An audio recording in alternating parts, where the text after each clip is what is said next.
Hey everyone, I'm Urjan Lachin and you are watching Backend Story. In this video, I will talk about how Spring Security's authentication mechanism works behind the scenes, and I will use 5 different scenarios to show you how this flow works in the background. In this video, you will see how you can create a simple endpoint like this in Spring Framework and how to end up in a proper architecture setup for authentication mechanism.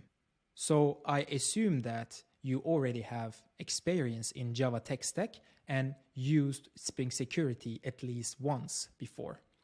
Otherwise, if you are a beginner, you might be confused a bit, but I'm pretty sure you can get some insights from the video. So let's start. So just before start, I want to mention that I already finished all the scenarios and uploaded them to GitHub. So you can find the link in the description. Now we will start a new project in IntelliJ to start our scenario 1. So I go to the file and press new and project. Then I choose Spring Initializer here and choose the Java version, which is 11 for me. Press next. I'm gonna write something here. It's not that important. I will just say demo Spring Auth and press next. So IntelliJ brings dependency window, so I can choose something for my application. Here I choose web and I choose Spring Web dependency, which will bring Spring MVC framework in it. So I can create REST endpoints, which is our scenario 1. Then I press next and finish. And I choose new window, so I can start the application. Now IntelliJ loaded the project. I close this window and I go to my main class to create endpoint. So I'm here, it's the main class. I'm not gonna create new files. I'm gonna do everything in a single file so we see how the flow works. Now I'm gonna create a simple REST endpoint. For that, I choose REST controller annotation, and then I say, let's say basic controller, basically.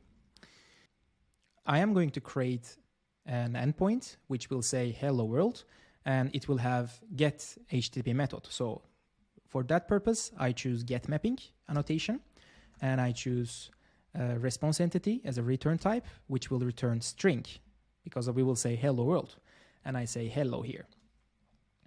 And then I will return again response entity okay, and I will put hello world in it.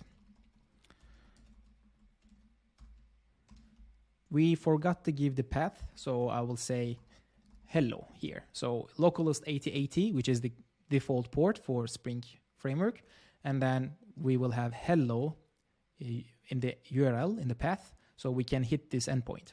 So we just created a simple API, so let's run the application.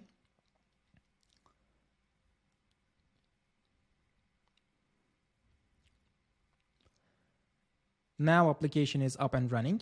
Let's go to Postman, which we can do API calls from it. So I write HTTP and localhost 8080 and say hello. When I hit this button, I successfully call the API and see the result, right? So basically we created an endpoint, but what is the magic behind it, right? We need to understand how Spring MVC works so we can understand how we can secure the application. Let's go and see some diagram. So this is how Spring MVC framework works under the hood. Basically, all the incoming HTTP requests hit a servlet named dispatcher servlet, and then your request is redirected to a controller. Back in the days, when we were developing applications, we were supposed to write new servlet classes for each page. But Spring MVC came out and they said, okay, we have one servlet class, and anything comes to the application, it will be redirected from dispatcher servlet to specific controllers. So we can focus on the business logic. We can focus on how the application should work instead of setting up more configuration. So this is how Spring MVC works. Basically, anything comes to application goes through dispatcher servlet. if you protect the dispatcher servlet, you protect the application.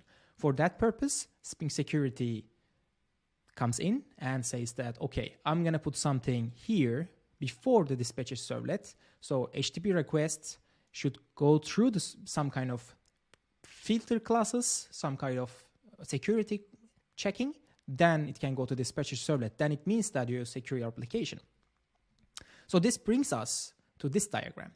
Spring Security implements filter chain, which is some classes, and they are like connected to each other. That's why it's called chain. So if a request comes in, HTTP request comes in, it goes to the first filter class. And Spring Security runs many filter classes. And then at the end, that's if the request is safe, if it is checked by authentication filters, if it is checked by authorization filters. So if the request is allowed to see specific controller or resource in other term, then it can go to dispatcher servlet. So for that purpose, we have some filter classes. But what are they?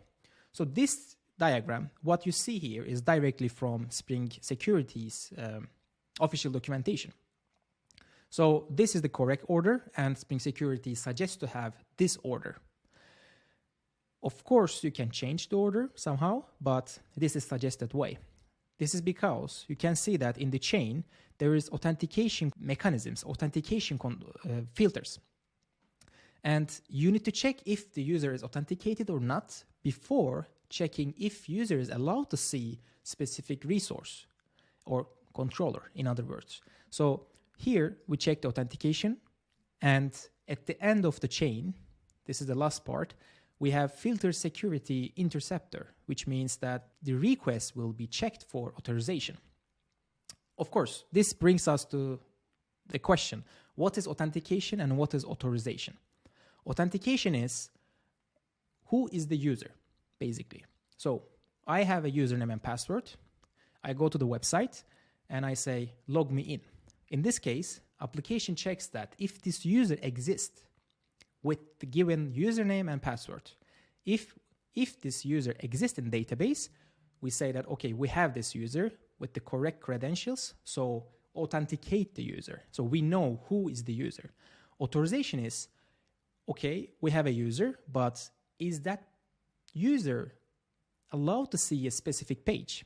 For instance, you can be admin, so you can see everything on the application, but you can be simple user, so you shouldn't see admin control panel, for instance. So authorization is for checking what you can see in the application. Meanwhile, authentication is, well, who are you?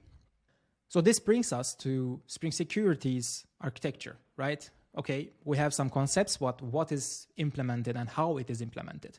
So this is authentication flow in Spring Security. So let's go to the application and add Spring Security dependency and see what happens. So I go to IntelliJ again. I go to POM.xml and copy this dependency thing, not this one, sorry, this one, web dependency, and paste it and change this part, security. And I press right click and Maven reload the project. So this will bring the dependency to me. So I stop the application. I press the run button again. So application is up and running, and you can see that something changed in the log. You can see that here we have a generated password, which is default security password for us. And you can see that there is a default security filter chain, which you can see all the filter classes are listed here, for instance. So let's go to the browser and try to reach our endpoint again, even though we added Spring Security Framework, and see what happens. So I take a browser and let's make it full page. And let's say localhost 8080, and let's say hello endpoint. And I press enter, and I am directly redirected to login page. We didn't implement this, right? But Spring Security directly bring this default form login somehow. So I know that the default username is user, and the password will be the password that is printed in the log. So I go here and I check this one, I copy this one, and then I go back to the browser and paste. When I press sign in button, I see the endpoint result. So something happened. I had an endpoint, I added just dependency, and for some reason I have form login and some kind of authentication mechanism already implemented. To understand how this flow works, we need to go back to diagram and see what is the default authentication flow.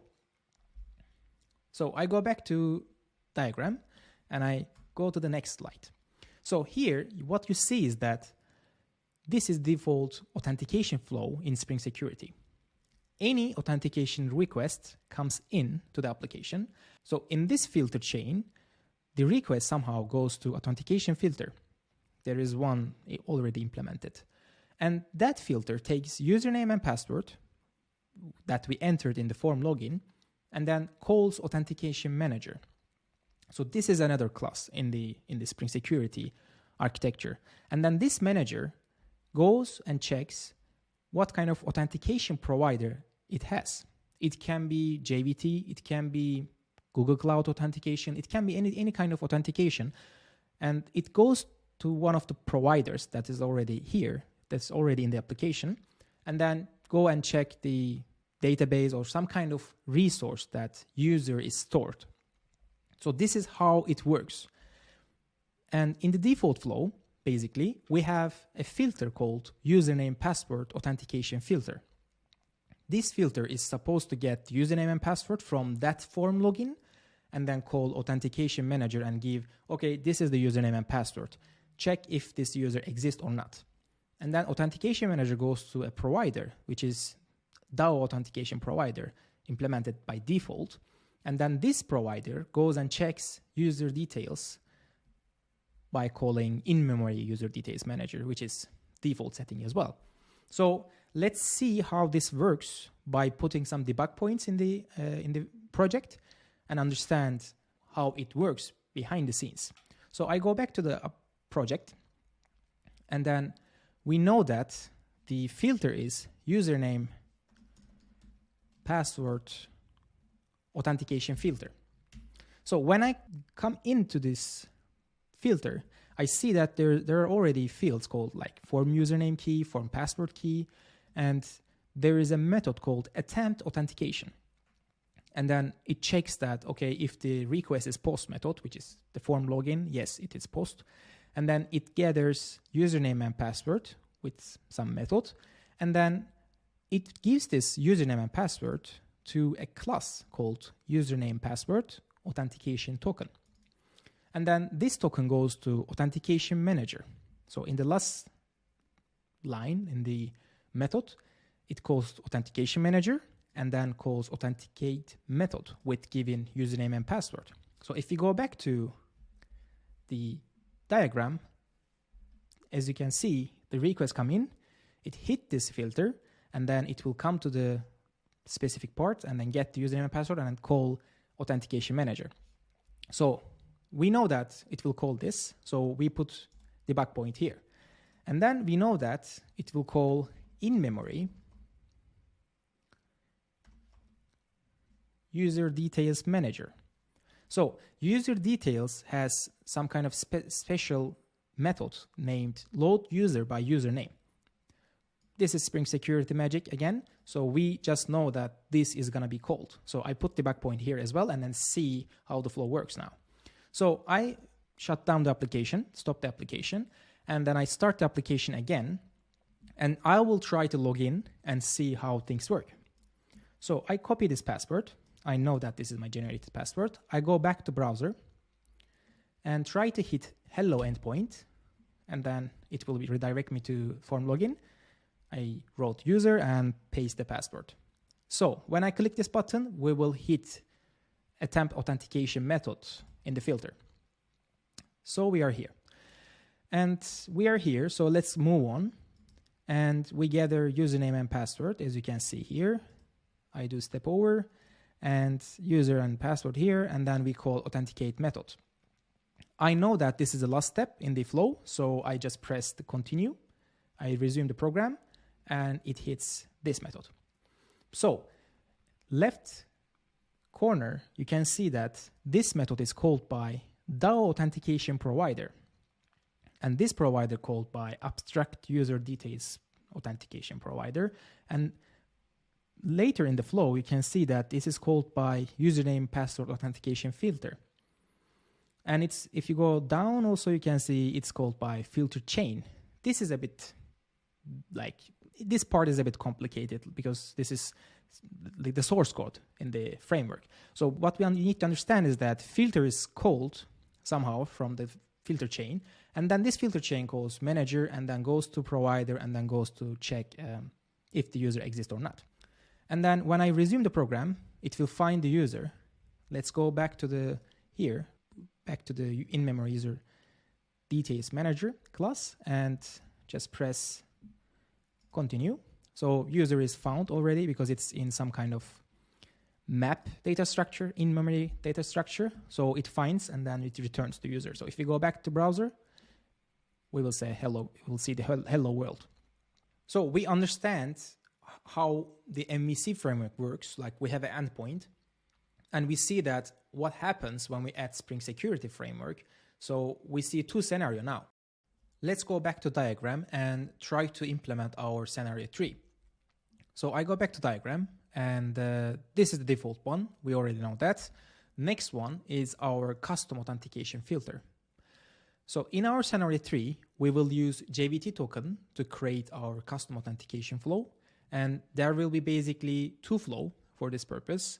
First of all, we will create a login endpoint. In this endpoint, we will gather username and password. And then we will give these credentials to Authentication Manager. And Authentication Manager will go through the default provider. We will not touch that yet in this scenario. And then it will go to from that provider to UserDetailsService. This is where we are going to provide a custom solution to Spring Security. So we will implement a custom UserDetailsService, which will basically simulate a database with in-memory data structure. We will use a map data structure to store simple user. And then if we find the user, it will return the user and Authentication Manager will give a success. Then we will return a JVT token to request as a response. This is going to be the first flow in this authentication flow, and the user will get the token, right? And then for any other requests, user can use that token to access specific resource in the application. So any request will have token that will go through the filter chain, and we will provide a custom authentication filter, which will be JVT token filter. We will catch the token in the request, and we will check that if it is valid or not. If it is valid, then we will give it to Spring Security context. So application will know that, or in other words, Spring Security will know that this request is already authenticated, so it can go to specific resource. So this is the flow. Let's start with creating a new endpoint and gather username password and send it to Authentication Manager first. Let's go back to application and let's create a new endpoint with post HTTP method, and let's give login path for the endpoint. And I'm going to return string because we will return JVT token. And we will return, let's say, null here for now. So we need to gather username and password. I will say request body annotation and login Litio, let's say. But there is no any class for that, right? So let's add a class with name login DTO. And there will be username, and there will be password with string. So, but we need get and set methods for this. For that purpose, I'm going to use a Lombok dependency. So I go to pom.xml and I need to import Lombok. So let's write Maven Lombok here. So we quickly fetch this dependency, copy that, and go back to application and paste it here. So right click, Maven, reload the project. I pressed the wrong one, reload the project. Now we should have Lombok. So let's say data. Yes. Now we can reach username and password because this annotation adds get and set automatically. So now what we need to do is that we have username and password. We need to give this to Authentication Manager. Then we need Authentication Manager first, right? So let's wire Authentication Manager with auto-wired. Authentication Manager. So now we can use it, but it says that couldn't auto-wire, no beans of Authentication Manager type found. So for some reason, we can't reach Authentication Manager in the application, which means that we need to create a bean for that. Now this brings us to Spring Security's default configuration class, which is Web Security Configure Adapter. So let's extend that. I will say class Web Security. This is our name. And then I will say extends Web Security Configure Adapter. So this is Spring Security's class. I will put configuration annotation and enable web security for our configuration. And let's go in and check that how we can access Authentication Manager. So I go in and I directly see that there is a field already, Authentication Manager, right? And then I can go down and check methods. So I will see some implementations already, for instance, apply default configuration. So this is what Spring Security does. If you don't touch anything, any configuration, then it adds, for instance, default login page configurer here, and then we see form login, right? And here you can see that we have a method called Authentication Manager bean, which returns Authentication Manager. So if we call this method, since we are extending, we can call and get the bean here. So this is going to be the method we are going to use. We go back to application. So we go back to here and we say that we are going to create a bean and it's going to be Authentication Manager type and the method name will be Authentication Manager. Method name is not that important here. And we will return super, which is parent class, and Authentication Manager beans response. And it says that add exception to method signature. We do that. So now we created a bean definition in the application and we don't get that anymore. So now we can call authenticate method and give username and password. But for that, we need to understand that what is happening, and it says that it gets authentication parameter. It's a class name. So I go to that as well. Like I press Command on Mac and press left click on the mouse, and I come to the interface. Come here and check the implementation, or check implementations in the source code. I see many implementations, but this one is what we need. Username, password, authentication token. Default configuration already use this, so we know that. We are going to use this as well. So we go back to application and we create a new object with username, password, authentication token type. So I'm going to say token equal new this one, and I will give login DTO get username and login DTO get password. So now I can give this token to method. Let's do this so we have bigger screen, bigger font size. Okay, so now we send this username and password to Authentication Manager.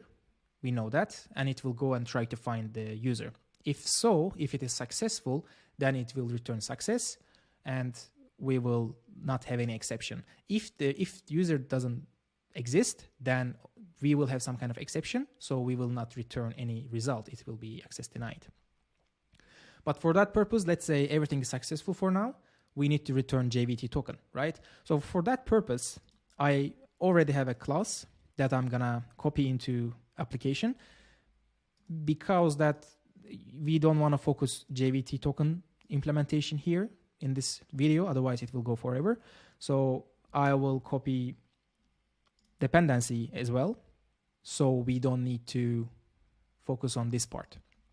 So I copy paste dependencies and reload the project and explain this class a bit so we understand what is happening. So this is basically a simple JVT token implementation. We will generate token by giving a username, and then we will validate it if this token is generated by this application with given credentials, and we can get username from the token. So this is basically what we are going to use mainly, and just we will use it. You don't need to worry about too much here. So this is annotated with service annotation, so we can auto wire here JVT util, as you can see, and then we can use this to create a token. So I get login detail get username, introduce a local variable, and say JVT token. So we can return this now with response entity okay JVT token. Okay, so now if you go back to diagram, we created a login endpoint. We gather username and password, wrap it with specific class, username authentication, username password authentication token, and then give it to authentication manager. And then authentication manager now will call provider, the default provider, because we don't touch that. And we know that we want to check this user with our implementation. So we need to implement custom user details service. So we go back to application, and we need to create a custom user details service class. So let's say class user details service implementation, and it will be implements user details service. And it will directly say that, okay, you need to do something, and it says implement methods. You can come here and you can click here too. Otherwise, it's option enter in Mac. So I choose implement methods, and it says that you need to implement load user by username. I press OK. And let's annotate this class with service annotation so we can reach that from somewhere else as well. So it gets username, and we need to somehow check if that user exists in database with given username, right? So since we don't want to go to database, we just want to simulate the database, we will create a maps data structure with string and string, which means username and password. And I will use hash map implementation, and I will give map put. I will give a user for a simple scenario.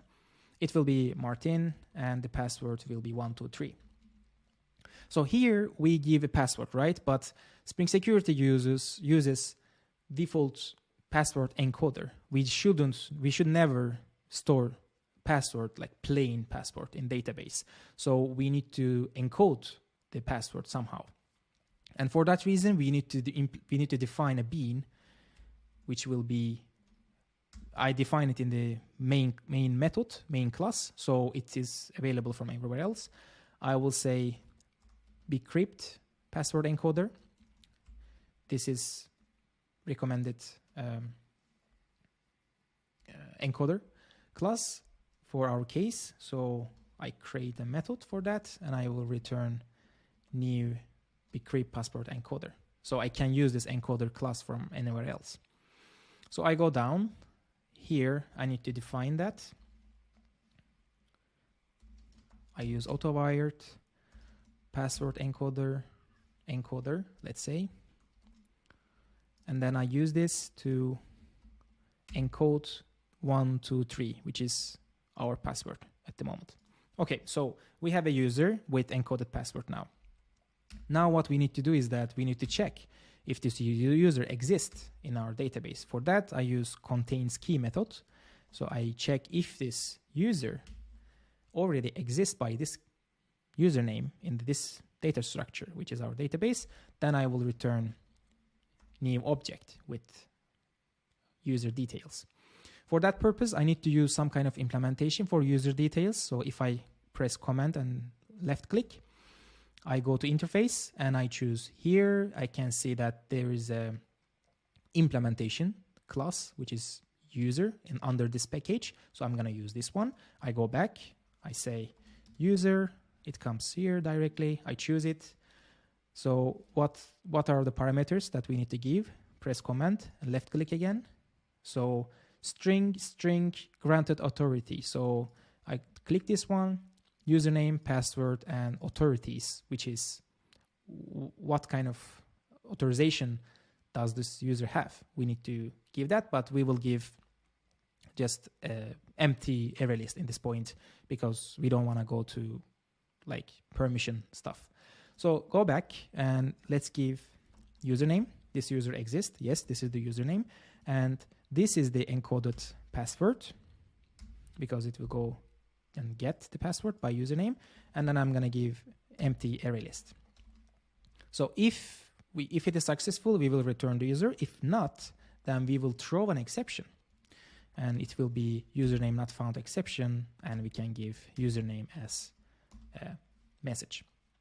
So now we have UserDetailsService. We implemented that, but we didn't let Authentication Manager know you need to call this one. So we have a bean, but you need to define it as well.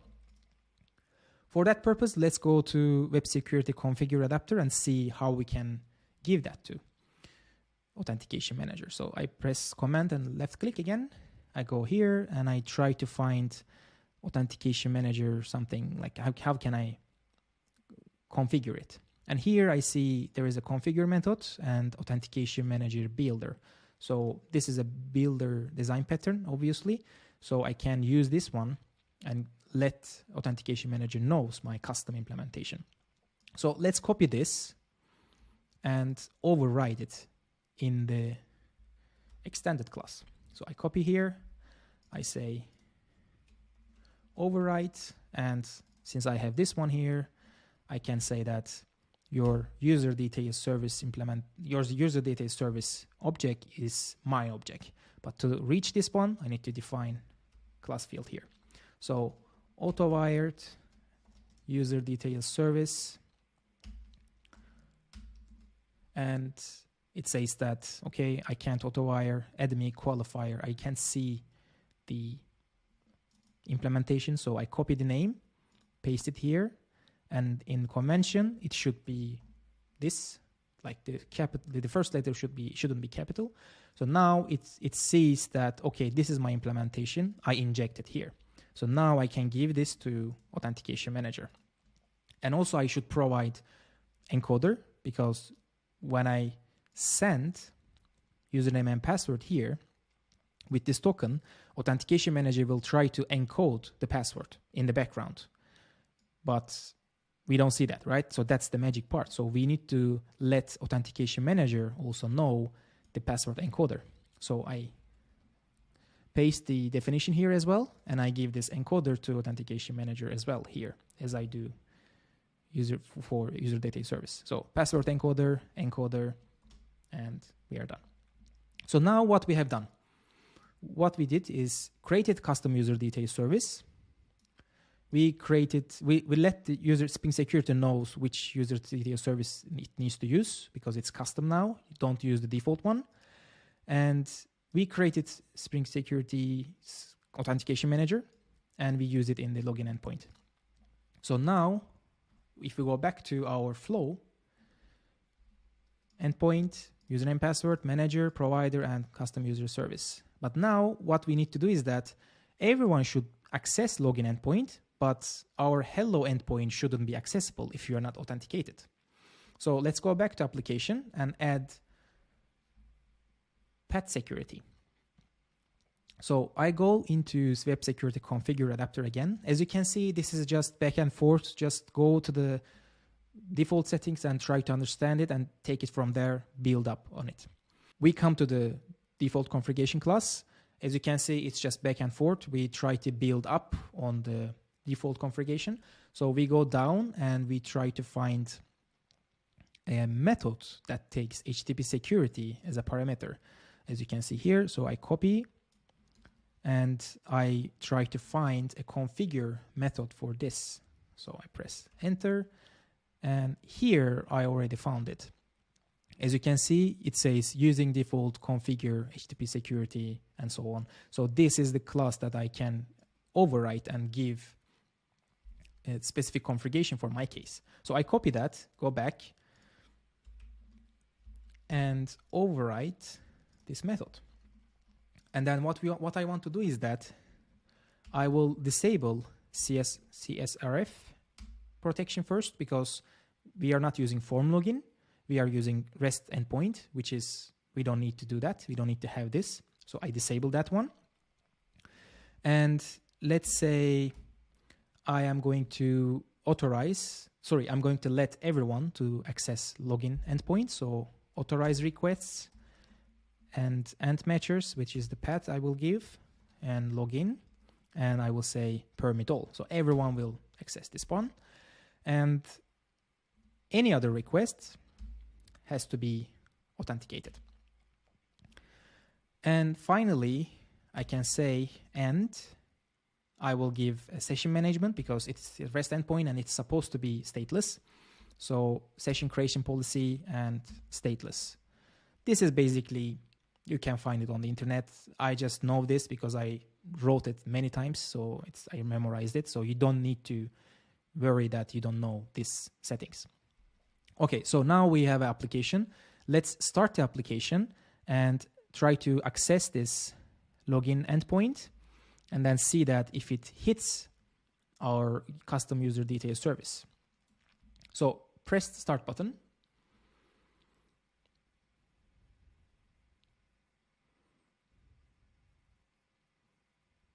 Application is up and running, and you can see that there is no any generated password, right? So let's go to Postman and try to log in. So I say localhost 8080 and login endpoint, and I will say HTTP method is post, and for the body you use JSON, and I say username is Martin and password is 123. So press the hit button. I come to the application now. So we are in the login endpoint. I gather username and password. As you can see here, the token has username and password. It will go to Authentication Manager, and I know that it will hit it will hit this part. So I press resume program, and we are here. We successfully hit our custom implementation, and go down, and it checks that if Martin exists, and then it exists, and it will return. So here the important part is that user details service, our custom one, is called by DAO authentication provider, and then it's called by authentication manager later in the flow, and it is basically from controller class actually called authentication manager here. As you can see, authentication manager delegator. So the flow here exactly worked as we explained. So let's go back and say that, okay, you can continue. And then we go back to Postman to see the result. We got JVT token. So now we can implement how we can actually give that user that, okay, now you can access the other resources, right? So this is the part in the diagram we implement custom authentication filter. So any other request, let's say we want to reach hello, we will give hello endpoint, we will give a token, and we should be able to access. So now we will go back to project and create a custom authentication filter. So I go back to project, I go to my application and remove this endpoint. So for somehow I need to create a filter, right? To create filter, we will extend a class called once per request filter.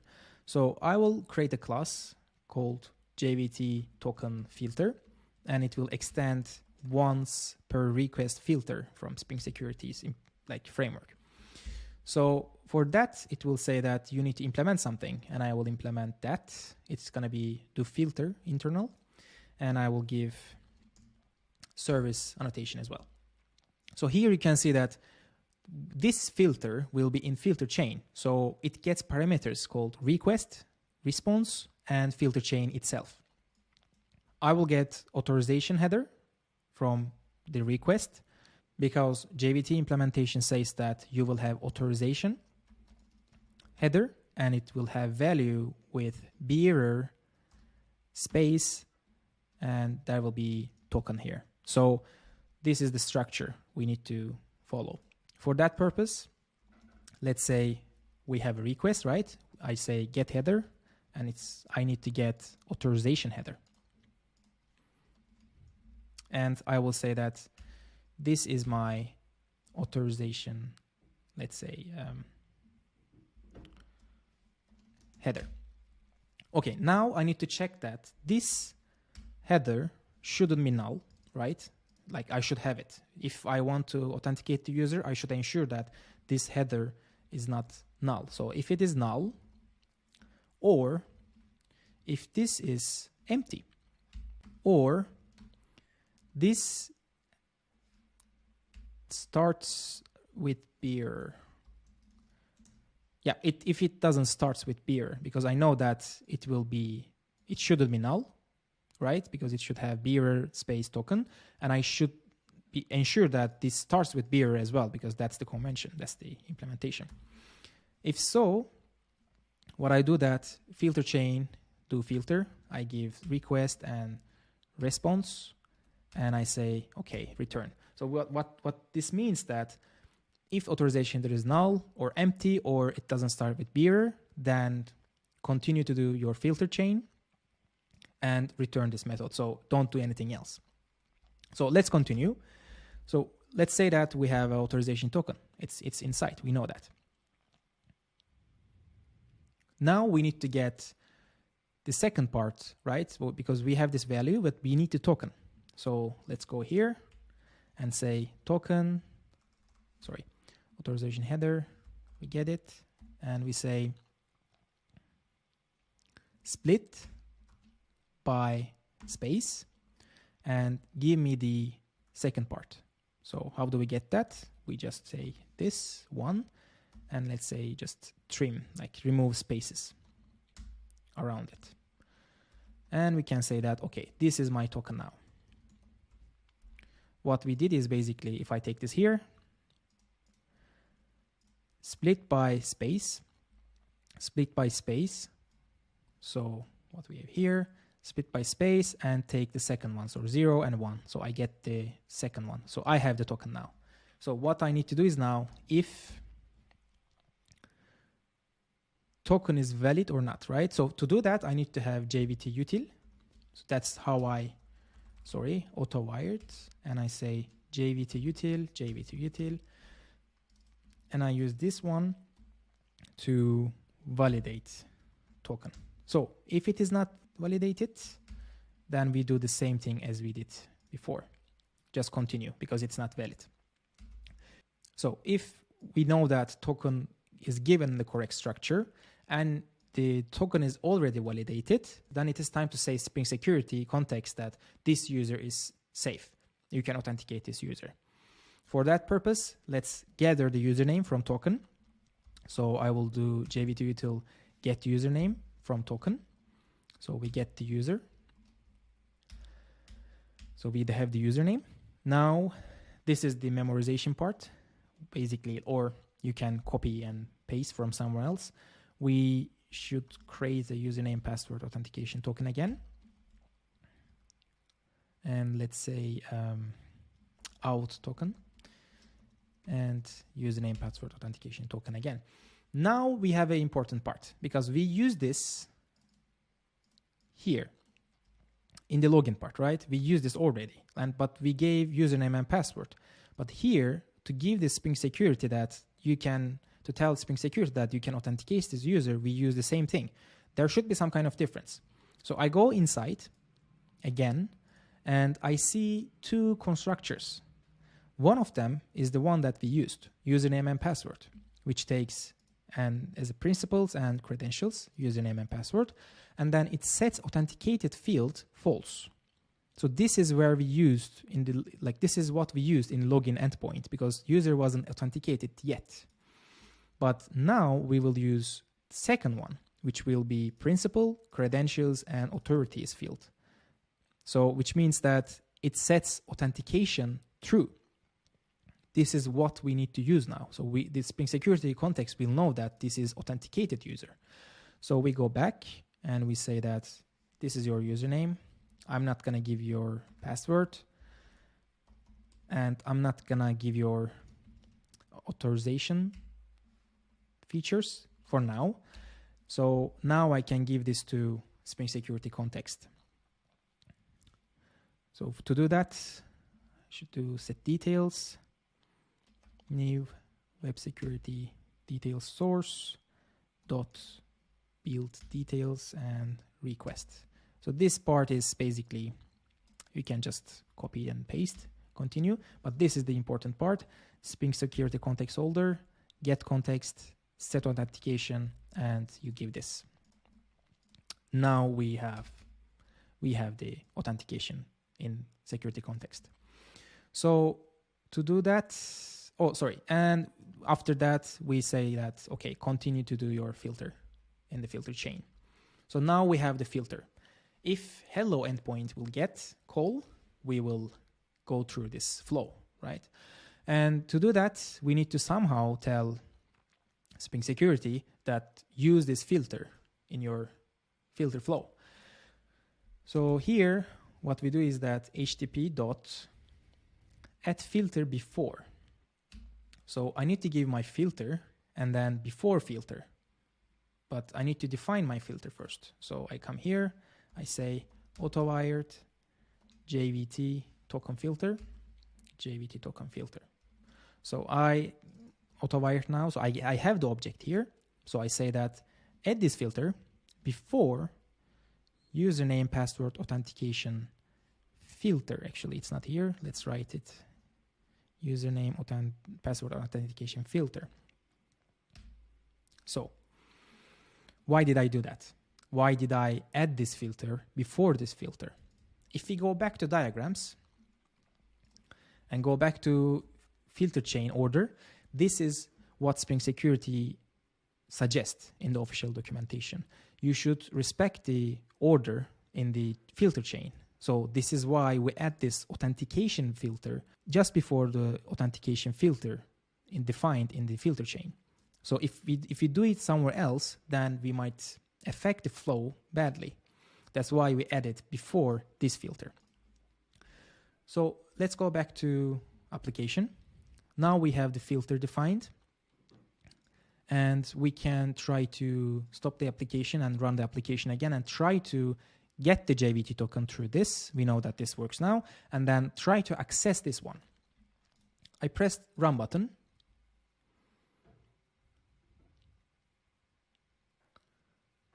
Application is up and running. Go back to Postman.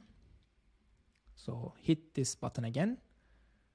I get bearer token. I copy and I say new one. Localhost 8080, and it will be hello endpoint, right? And I will add a header with authorization, and value will be bearer space and the token itself. So I go back to application and put the bug point to filter internal. So clear bookmark, yes.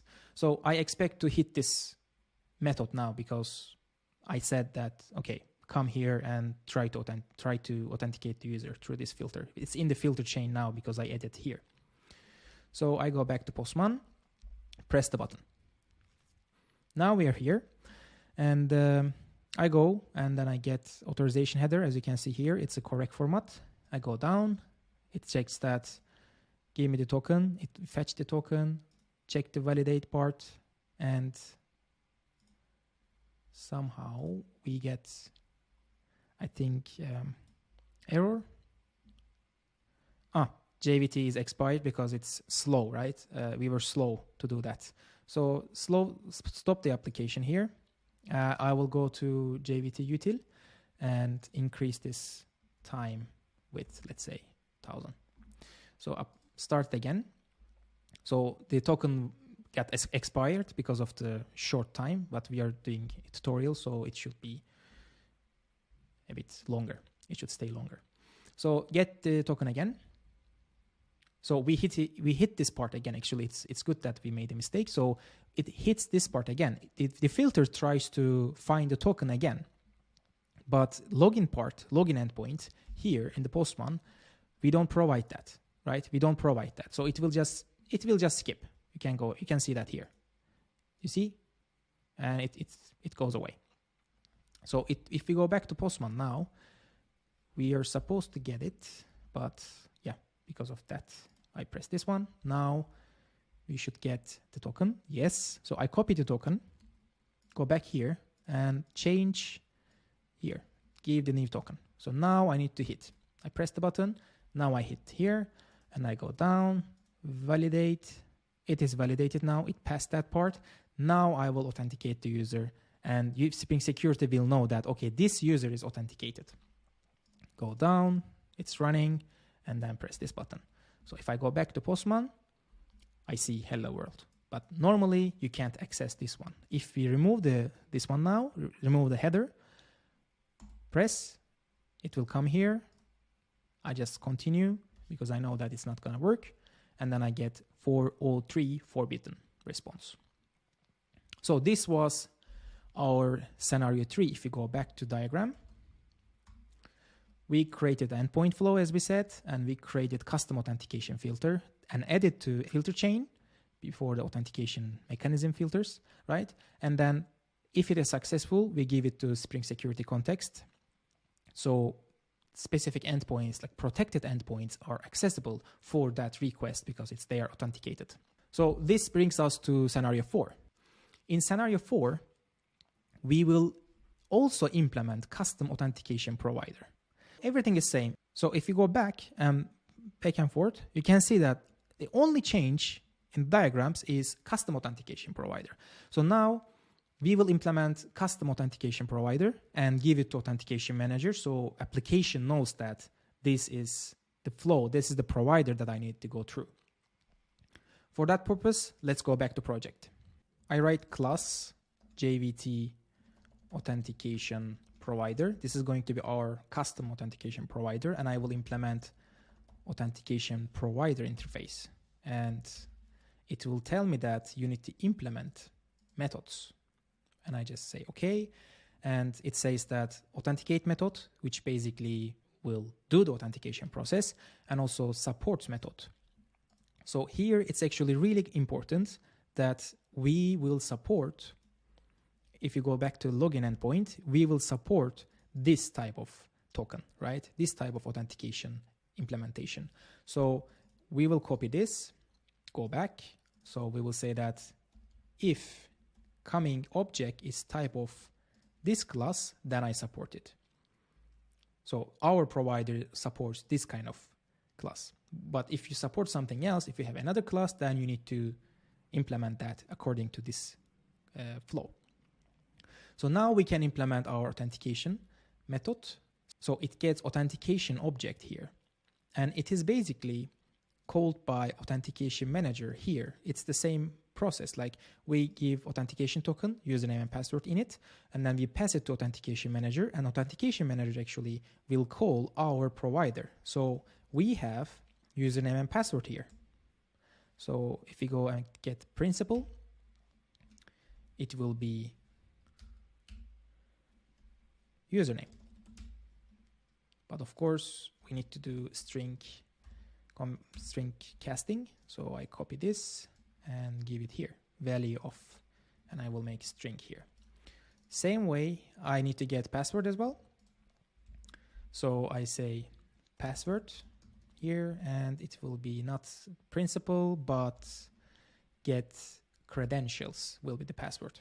So here I have username password. Now like by implementing its provider, I say that I will check if the user exists in a certain database or not. I will do all the configuration. I will do all the checking part. I don't rely on the Spring security. So now what I will do is that I will connect to UserDetailsService from my provider and check if user exists or not. But this is really important. You don't really need to implement UserDetailsService. If you implement authentication provider, you don't need to do that. In this case, we already have some kind of implementation. We fetch user by username here. So I will just act like this is my repository class. So if you have user repository, you can just call it in authentication provider and check the user. But here, I already have some kind of implementation. I will use that. So let's define UserDetailsService object. So I copy this, and also actually I need to copy this one as well, password encoder as well. So I add them to my provider. So I say that load user by username and give the username. And if user details is not null, then I can do the check, right? So then I say that if user details dot get password and passwords, this is not okay. So this is one thing. We need to check if password is correctly given, right? But what we need to do is that this password is coming from controller directly, so it's not encoded.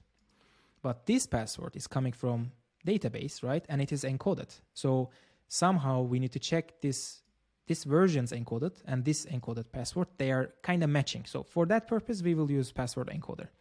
So it has encoder dot matches, and it gets, if you go inside, row password. This is the password coming from login controller, and that this is encoded password. This will be database. This will be the password coming from database. So let's go back, and we give row password, and we give user details get password, which is coming from database. So if they match, then I can return authentication object. As we remember from the other one, we will use username password authentication token. But since we know that it's authenticated now because we found it in the database, now we need to return username, password, and this third parameter, it's some kind of like authorization parameter. And we return token here. But let's go and check again. Here we used 3 parameters constructor, and this one sets authentication true.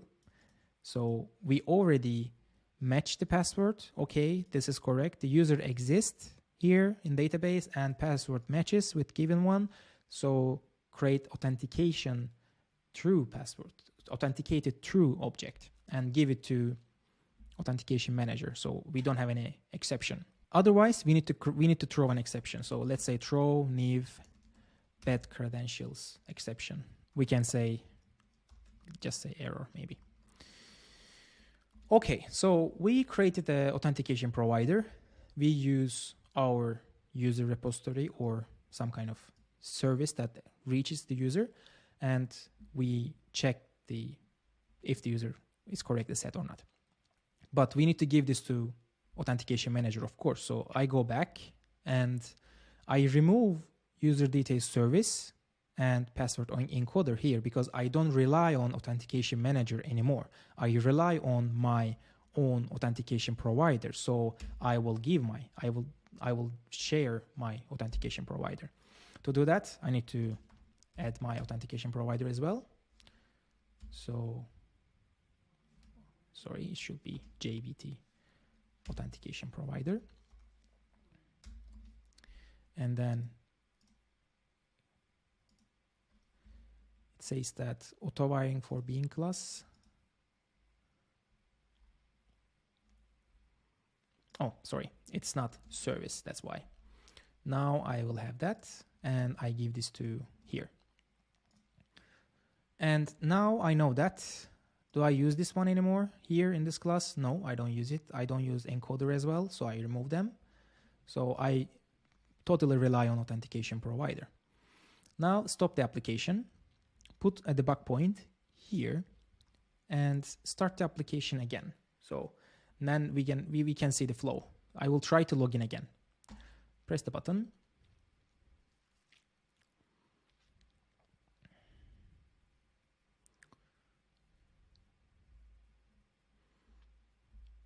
Application's up and running. So I go back to Postman and I trigger the login endpoint. And as you can see, we hit JVT authentication provider, which is our custom authentication provider. And it will fetch username and password, Martin and password here, 123, and fetch the user from our database, right? And it is not null. It will give raw password and it will give encoded password, and they match. And it will return the token. We can go back and we get the token. So this was our scenario 4, that we implemented custom authentication provider and used our custom user service. But as I said, you don't need to use the custom one anymore. You can just use user repository. So this was scenario 4. Now our scenario 5, which will be, we will provide another authentication provider. So this, as you can see, this architecture is open to extension. So we can add more providers and more authentication mechanisms.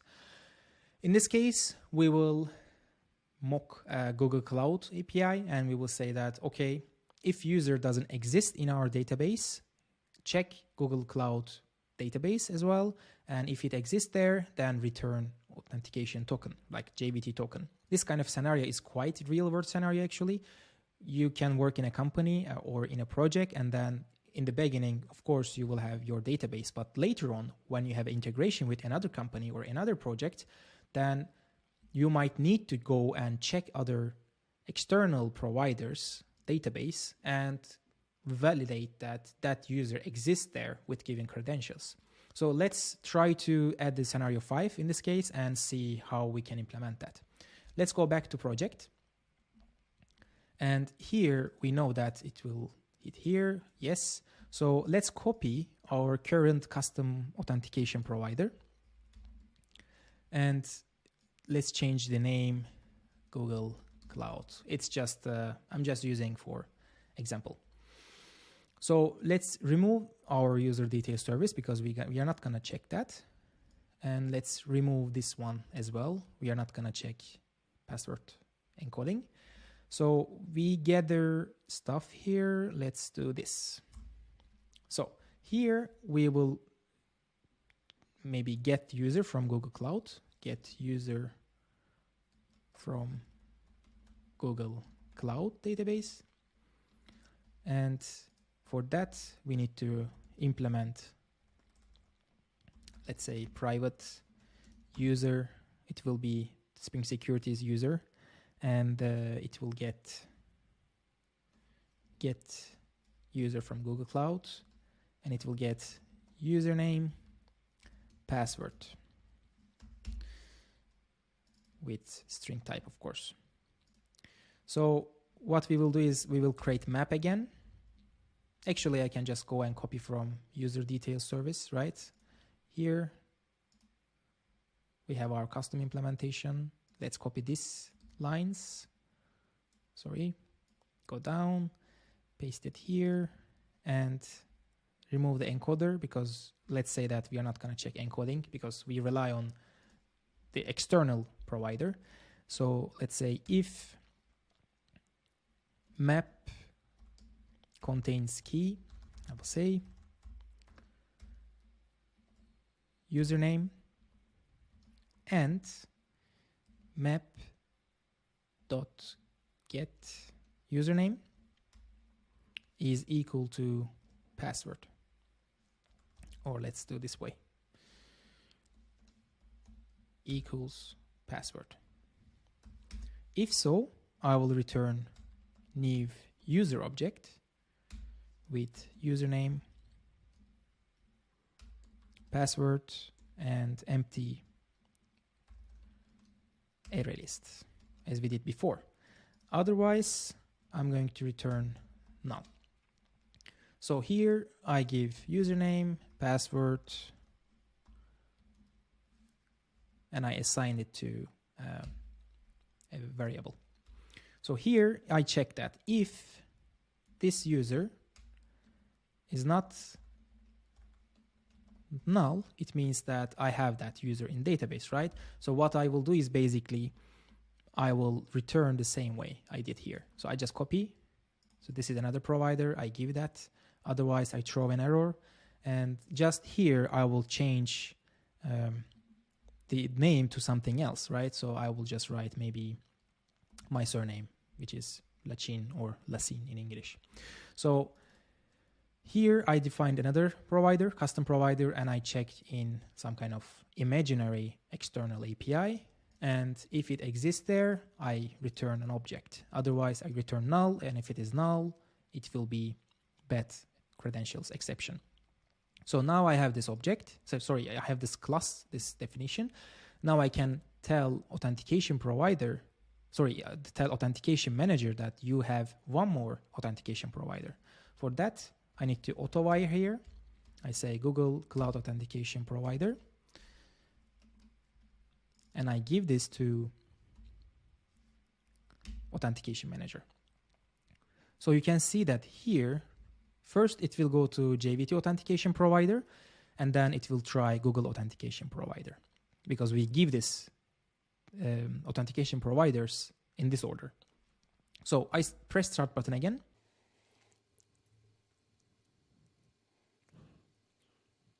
So application up. So application is up and running. I go back to Postman, and for now, I will change it to Lacin, right? Because I want to see if my second authentication provider works. So I put debug point here. So I have one debug point in JVT authentication provider and one in the second one. I go and press send. So now we come to JVT authentication provider, as you can see here. And it will try to find user, but there is no any user. So we throw an exception, right? And I continue the program. And now I get call in Google Authentication Provider. And then here we will check that if user exists, which is exist. And then we will return token. We go back to Postman. Yes, 200 OK success message. So as you can see in the diagram, we created another provider and we make this authentication mechanism able to grow in a good way, in a good architecture. So this is how authentication mechanism works in Spring Security and how we can tune it according to your needs. Hope you liked the video. If you have any question, please write in the comment section and I will try to reply them as soon as possible. And if you want to go to the code, you can find the GitHub link in the description. And also you can go to backendstory.com to read this video as blog post. So see you in the next video.